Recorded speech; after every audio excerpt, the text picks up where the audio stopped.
አቅሜ ሆንክልኝ ተባረክ ዘውዴ መድመቂያዬ።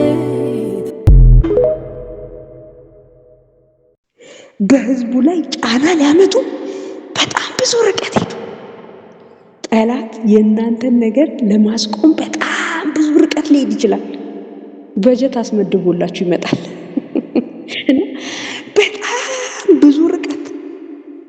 ብዙ ርቀት ነው። እነ ሰተርቡዝና እየሄዱት የአንድ ቀን የሁለት ቀን መንገድ አይደለም። በዚህ ሁሉ ውስጥ ይህንን የእግዚአብሔርን ቤት ስራ እናስቆማለን ብለው አቅደው ሲሄዱ ጭራሽ በጀት አስለቀቀው መጡ። ይኸው ነው ምዕራፍ 5 እና ምዕራፍ 6 የሚለን። በእውነት ጠላት እንዳልኳችሁ ቅድም ስመሰክር በጣም በብዙ ሀዘን ውስጥ እንዳልፍ፣ በብዙ ለቅሶ ውስጥ እንዳልፍ ነበር ያንን ነገር ያደረገው። ሃሌሉያ። እግዚአብሔር ግን ዛሬ እንደዚህ ልበላችሁ፣ እግዚአብሔርን ለሚወዱ እንደ ሐሳቡ ለተጠሩ ለእነርሱ ነገር ሁሉ ተያይዞ እንደሚል መጽሐፍ፣ እግዚአብሔር ነገርን አያይዞ ለመልካም የሚቀይርላችሁ ሰዎች አላችሁ። እግዚአብሔር የምታልፉበትን ነገር፣ ጠላት የሄደበትን ያንን ረጅም ርቀት የተማረራችሁበትን ነገር አያይዞ ለበጎ የሚቀይርበት ምሽት ነው።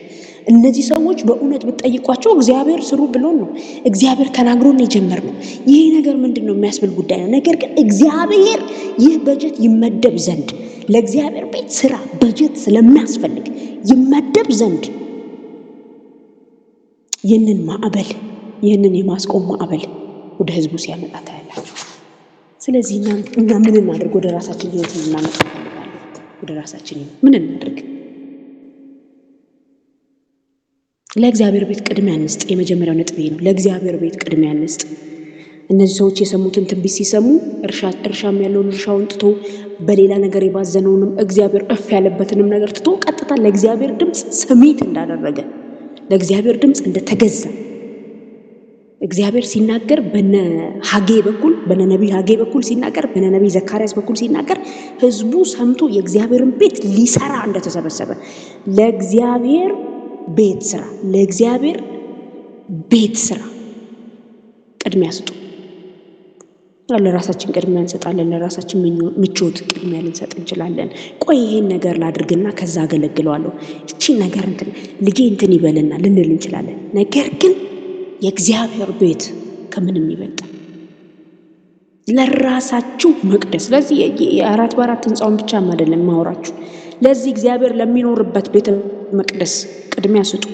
ለዚህ እግዚአብሔር ለሚገኝበት ቤተ መቅደስ፣ በቤታችሁ ውስጥ ላለችው ትንሽ ቤተ ክርስቲያን፣ እኔ ልጆቼ ባለቤቴ ያኮ ራሱን የቻለ ቤተ ክርስቲያን፣ ለዚያ ነገር ቅድሚያ ስጡ። ሳሙኤል በዘመኑ ሁሉ ከዳን እስከ ቤርሳቤ የተሰማ ሰው ነበር። ነገር ግን ሳሙኤልን የሚቀበለው ከቤቱ አንድም ልጅ የለም፣ ልጆቹ ምናምንቴዎች ነበሩ ይላል። እሱ ቆሞ በህዝብ ፊት አወራርዶ ሲጨርስ ከናንተ ከማንኛችሁ ገንዘብ ተገኘ የማንኛችሁ ስዳ አለብኝ ብሎ ሳሙኤል በዘመኑ ሲጨርስ ዘወር ሲል ግን ልጆቹ ምናምንቴዎች ጉቦኞች ናቸው ይላል። ለእግዚአብሔር ቤት ስራ፣ ለእግዚአብሔር ቤተ መቅደስ ቅድሚያ ስጡ። የህንጻውን ብቻ ልላችሁ፣ የምታመልኩበትን አጥቢያ ብቻ አላችሁ፣ ለራሳችሁም ጨምሩ። ይሄ የእግዚአብሔር ማደሪያ ነው።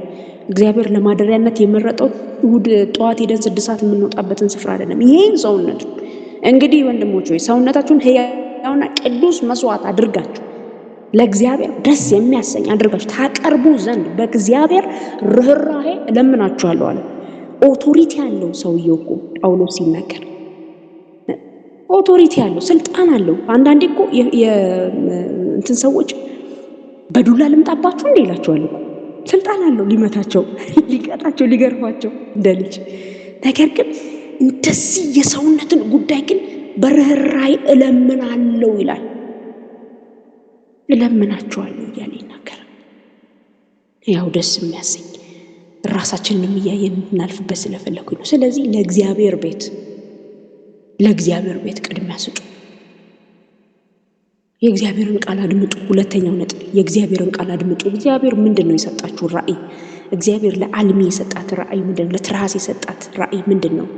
ምን ለመስፍን የሰጠው ራእይ ምንድነው? ምናልባት እንግዲህ በማረግ ካልጠራው አላውቅ ይሆናል፣ በጣም ይቅርታ አድርጉልኝ።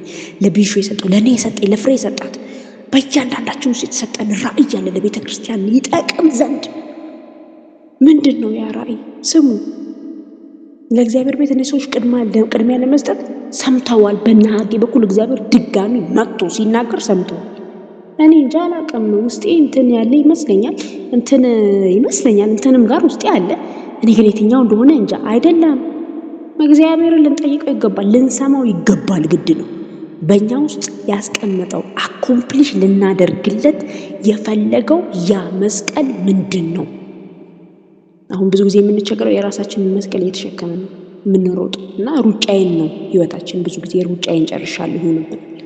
ሩጫውን ለመሮጥ የእሱን መስቀል መሸከም ግድ ነው። የራሳችን መስቀል በጣም ያደክመናል። ለዛ ነው እናንተ ደካሞች ተዉት፣ ጣሉት፣ የኔን ተሸከሙ፣ የኔ ልዝብ ነው ቀሊል ነው አለ። ሲናገር ልንሰማው ይገባል። እግዚአብሔር በእናንተ ውስጥ የተናገራችሁ ያ ራእይ ምንድን ነው? አድምጡት በደንብ። ሶስተኛው ነጥቤ ተቃውሞ እንዲያቆማችሁ አትፍቀዱ። በቃ የእግዚአብሔርን ቤት ቅድሚያ ሰጥታችኋል። እግዚአብሔር የተናገረውን ራእይ ሰምታችኋል። የፈለገ ነገር ሊመጣ ይችላል። የፈለገ ፈተና የክርስትና ህይወት ባይዘው በቀደም እንደዛ ስለው ነበር ለራሴ እንግዲህ መቅዲ ያልኩ ራሴን እያቆላመጥኩ የክርስትና ህይወት ማለት አንዴ ፈርመሽ የምትገቢበት ጉዳይ ነው። ወደኋላ በዚህ ዘመን ባይዘው እግዚአብሔር የፈራና የደነገጠ ይመለስ ራሱ አይለንም።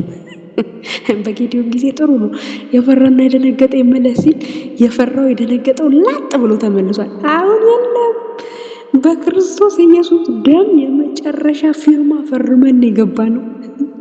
ኢየሱስ ይባረክ። ወደ ኋላ የምናፈገፍግበት አይደለም። ውጊያው ታላቅ ነው። ድሉ የእናንተ ነው። ድሉ የእግዚአብሔር ነው። አንዴ ሰምጠን ገብተንበታል። ስለዚህ የእግዚአብሔርን ቤተ መቅደስ፣ የእግዚአብሔርን ማደሪያ፣ የእግዚአብሔርን ቤት በህይወታችሁ ፕራዮሪታይዝ አድርጉ፣ ቅድሚያ ስጡ። የእግዚአብሔርን ቃል ስሙ። ስለ ራእያችሁ የተነገራችሁ ማንም እንዲያቆማችሁ አትፍቀዱ። ይህን ነው የምናገረው። ይህ ሲሆን ምን ይሆናል? ይሄ የኛ ሳይድ ነው። ከኛ ሳይድ ብቻ አያልቅም ክርስትና። ደስ የሚለው ነገር ወደ እኔ ጩ ብሎ አይተውም፣ አይዘጋውም። እግዚአብሔር እኔ መመልስልሃለሁ ይለዋል መጥቶ። የማታውቀውንም ነገር አደርጋለሁ። እግዚአብሔር ብዙ ጊዜ ከሱ ሳይድ ብቻ የሚጭንብን አምላክ ስላልሆነ ስሙ ይክበር። ስለዚህ እኛ ይሄንን ካደረግን እግዚአብሔር ምን ያደርጋል?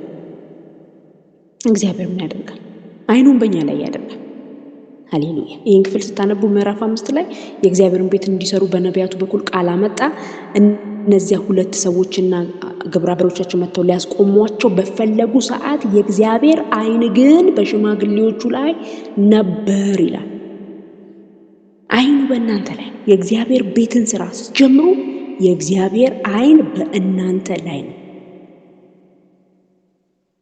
የእግዚአብሔርን ቤት እንዳይሰሩ ሊያስቆሟቸው ቢመጡ መለኮታዊ ፕሮቴክሽን፣ ዲቫይን ፕሮቴክሽን ከነሱ ጋር ነበረ።